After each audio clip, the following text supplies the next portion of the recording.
El gnosticismo, misterios y creencias de una sabiduría oculta. En los primeros siglos de nuestra era, cuando el Imperio Romano se encontraba en su máxima expansión, surgieron múltiples corrientes religiosas y filosóficas que buscaban dar sentido a la existencia. Entre ellas apareció una visión particular y misteriosa, el gnosticismo. Mientras Roma era gobernada por emperadores como Augusto y Tiberio, y poco tiempo después por figuras como Nerón y Marco Aurelio, el Mediterráneo hervía de ideas. El judaísmo estaba en constante tensión con el poder imperial, el cristianismo nacía tras la predicación de Jesús alrededor del año 30 después de Cristo, y el pensamiento griego aún influía en todos los ámbitos de la cultura. En este mosaico de creencias, los gnósticos afirmaban que el mundo en que vivimos no era la obra de un Dios perfecto, sino una prisión creadora por un ser inferior, y que la salvación no dependía de obedecer mandamientos externos, sino de despertar un conocimiento secreto oculto en el interior del ser humano. Creencias fundamentales. El núcleo del gnosticismo puede resumirse en una sola palabra: gnosis, que significa conocimiento. Pero no era un conocimiento intelectual, ni un dogma aprendido de memoria. Era un conocimiento interior, una experiencia transformadora que abría los ojos del alma y revelaba su verdadero origen.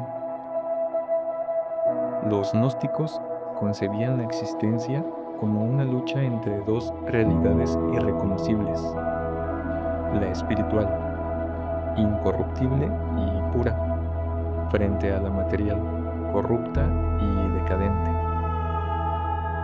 Según ellos, el cosmos físico no había sido creado por un Dios supremo, sino por un ser inferior y arrogante llamado el Demiurgo.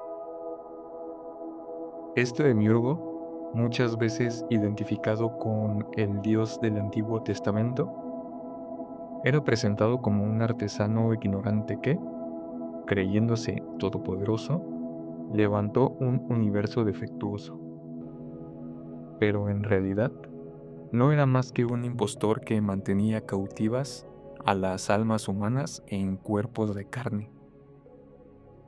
Para mantener su control, el demiurgo se apoyaba de los arcontes, entidades espirituales hostiles que funcionaban como guardianes de este mundo, evitando que las almas escaparan hacia la luz. En oposición a esta deidad falsa, los gnósticos hablaban del Dios supremo, el monad, un principio absoluto, invisible e inefable, del cual emanaba la verdadera plenitud divina. De este monad se desplegaban los aeones, potencias espirituales que representaban atributos del Ser Supremo, como el amor, la verdad o la vida. Entre los aeones, uno de los más importantes era Sofía, la sabiduría.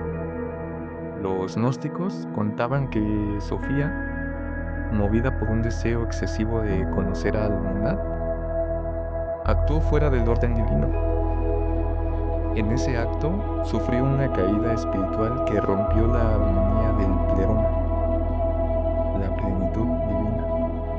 Y de ese error nació el demiurgo. Sofía, en su caída, quedó atrapada en un estado de sufrimiento, pero la luz aún permanecía en el mundo material. Esa chispa de Sofía es, para los gnósticos, la chispa divina que habita en cada ser humano, y es gracias a ella que tenemos la posibilidad de redimirnos, de recordar nuestro origen y escapar de la cárcel de la materia. Así, la visión gnóstica de la condición humana es radical. Somos seres espirituales exiliados en un mundo defectuoso, olvidados de nuestro origen, y solo el despertar de la gnosis puede devolvernos a la verdadera plenitud. Textos y descubrimientos. Durante siglos, lo que se conocía del gnosticismo provenía de sus enemigos. Padres de la Iglesia como Ireneo de León y Tertuliano escribieron obras enteras atacando a los gnósticos. Por un lado, Ireneo en su famoso Adversus Hereses, que se traduce como contra las herejías, los retrataba como charlatanes que mezclaban filosofía griega con mitología cristiana. Por otro lado, Tertuliano, un gran polemista, los acusaba de corromper la enseñanza de los apóstoles y de inventar fábulas sin fin.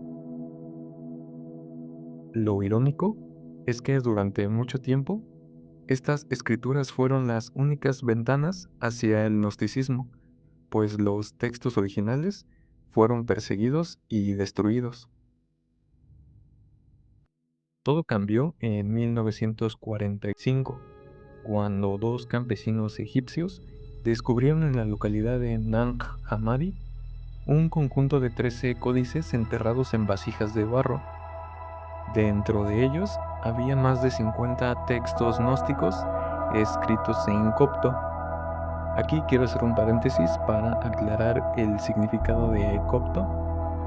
El copto es la última etapa de la evolución de la lengua egipcia hablada y a partir del siglo IV, escrita sobre alfabeto griego. Fue desarrollada principalmente por los cristianos de Egipto y hoy en día es la lengua litúrgica de la Iglesia copta. Ahora sí, retomando, que habían permanecido ocultos por casi 1600 años. Entre esos textos estaban el Evangelio de Tomás, una colección de dichos atribuidos a Jesús, el Evangelio de Felipe, que explora el simbolismo de los sacramentos, y el Evangelio de la Verdad, un tratado místico que revela la ignorancia del mundo material y la necesidad de despertar al conocimiento divino. Este hallazgo revolucionó la forma en que los historiadores comprendían el cristianismo primitivo. Demostró que, en los siglos I y II, existía una gran diversidad de comunidades cristianas con interpretaciones muy distintas sobre Jesús, la salvación y el mundo, y que la versión ortodoxa, la que terminó imponiéndose, fue solo una entre muchas. Rechazo y persecución. El gnosticismo alcanzó su auge entre los siglos II y III después de Cristo, cuando el cristianismo estaba en plena expansión dentro del Imperio Romano. En ese contexto, la Iglesia institucional veía a los gnósticos como una amenaza mortal. ¿Por qué? Porque el gnosticismo invertía el discurso oficial. Para los obispos, el Dios del Antiguo Testamento era el creador legítimo. Jesús había venido a salvar mediante la fe y la obediencia a la Iglesia, y la salvación dependía de los sacramentos y de la autoridad episcopal. Los gnósticos, en cambio, afirmaban que el Dios creador era en realidad el demiurgo, un impostor, y que Jesús no había venido a fundar instituciones, sino a revelar un conocimiento secreto que liberaba directamente el alma. Es decir, la salvación no dependía de la Iglesia, ni de sus sacramentos, ni de la obediencia a sus líderes, sino de una experiencia interior personal. Este mensaje socavaba el poder de la jerarquía cristiana, que se estaba consolidando como fuerza dominante en el imperio. Padres de la Iglesia como Ireneo y Tertuliano lucharon intelectualmente contra los gnósticos, pero con la conversión del emperador Constantino al cristianismo en el siglo IV y el concilio de Nicea en 235, la ortodoxia cristiana quedó institucionalizada, mientras que las corrientes gnósticas fueron perseguidas y silenciadas, prácticamente borradas de la historia oficial. Era una lucha de poder y de legitimidad, dos visiones del cristianismo en pugna, una interior y secreta, la otra pública y dogmática, y la segunda acabó imponiéndose con el respaldo del imperio. Influencia moderna. Aunque el gnosticismo como movimiento desapareció, su espíritu sobrevivió en distintas formas. Sus símbolos y metáforas reaparecieron en la alquimia medieval, en el hermetismo renacentista y en sociedades esotéricas como la Rosacruz y la Teosofía en el siglo XIX. En el siglo XX, el psicoanalista Carl Jung encontró en los mitos gnósticos un reflejo del inconsciente humano. Para Jung, el demiurgo y los arcontes simbolizaban esas fuerzas oscuras de la psique que nos mantienen en la ignorancia y el sufrimiento. La gnosis, en cambio, era el proceso de individuación, el camino hacia la integración y la plenitud. Jung llegó a escribir: el gnosticismo fue la primera psicología profunda del mundo occidental. Y aquí quiero mencionar a qué se estaba refiriendo Jung al darnos este escrito. Según Jung, los gnósticos fueron los primeros en el mundo occidental en usar narrativas y símbolos para descubrir procesos internos del alma humana, en lugar de verlos como solo fenómenos religiosos externos.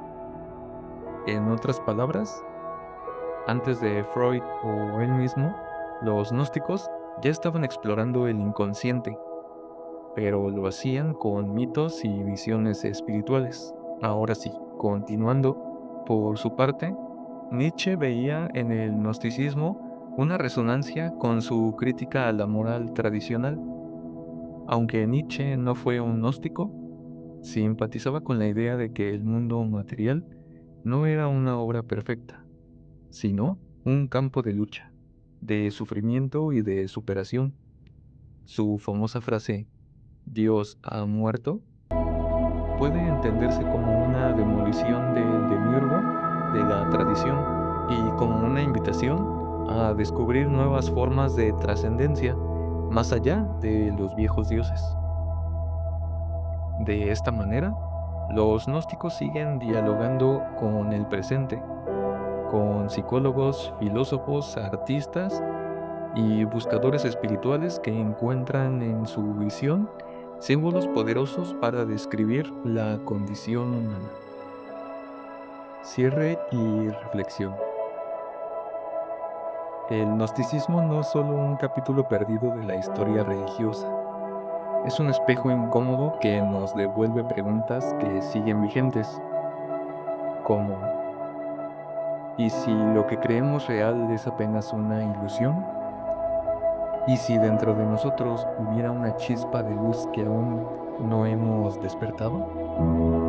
¿Y si el verdadero viaje espiritual no consistiera en mirar hacia afuera, sino en mirar hacia adentro? Pues bien, los gnósticos nos recuerdan que la fe ciega y la obediencia no bastan, que hay un conocimiento íntimo, oculto, capaz de liberarnos del miedo y de las cadenas. Quizá por eso fueron perseguidos, quizá porque decían demasiado. Hoy, su eco resuena como una invitación, no aceptar el mundo tal como se nos presenta, sino buscar lo que está oculto, lo que brilla en la profundidad de nuestro propio ser. Y tal vez, en esa búsqueda, descubramos que lo divino no está en templos ni dogmas, sino en el misterio que arde dentro de nosotros. Agradezco el tiempo que se han tomado en escucharme. y abrirse a estas ideas que, aunque antiguas, siguen teniendo mucho que decirnos hoy. Cada minuto que compartimos en este espacio es una oportunidad para mirar un poco más allá de lo evidente, y me honra que caminen conmigo en este sendero oculto.